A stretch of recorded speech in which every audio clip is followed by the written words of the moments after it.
Jujur aja gue makin penasaran sih ya, gimana kita nanti bisa jualan properti harga miliaran dengan cara step by step, konsisten, continue gitu loh. Nah hari ini kita bahas lagi lanjutannya pembahasan kita selama 30 hari ini kita ngapain aja sih. Oke, kita langsung bahas ya.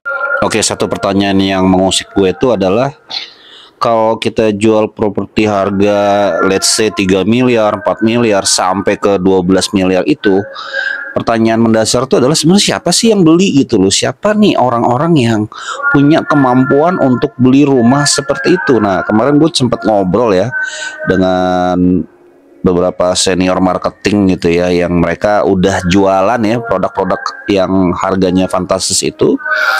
Ya pembelinya misalkan adalah pengusaha gitu, atau mungkin orang-orang yang jabatannya CEO ya, pokoknya di level satu dari satu perusahaan gitu ya. Jadi ini kita perlu tahu ya kalau kita berhubungan dengan siapa, terus eh, profilnya seperti apa ya, kita perlu tahu. Tujuannya adalah supaya nanti kita bisa menyikapi, bisa juga nanti cara pendekatan kita itu menjadi tepat.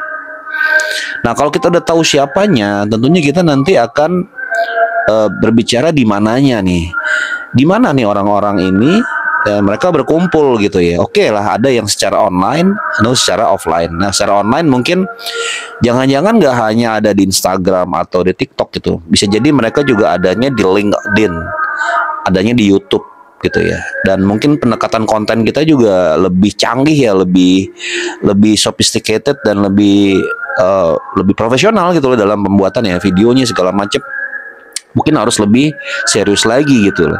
Nah, tapi kita harus paham dulu di mananya mereka. Kalau secara online offline ya, bisa jadi mereka ada di lapangan golf, mereka ada di resto-resto yang mewah, mereka ada di hotel-hotel mewah gitu, atau mereka ada di perusahaan-perusahaan tertentu yang tentunya kita harus tahu nih aksesnya mereka ke sana gitu ya.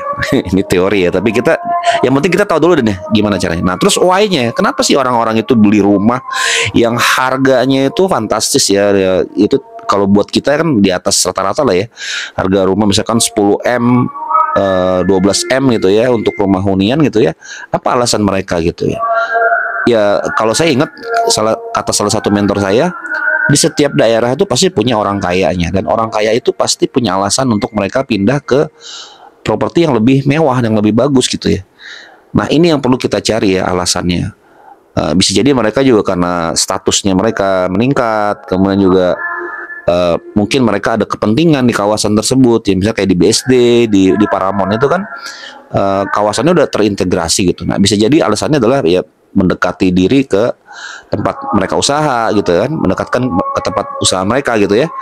Nah, jadi why-nya ini perlu kita gali nih gitu. Nah, menurut teman-teman gimana nih apa yang gue sampaikan ini? Ya, kita komen yuk, kita diskusi bareng-bareng yuk.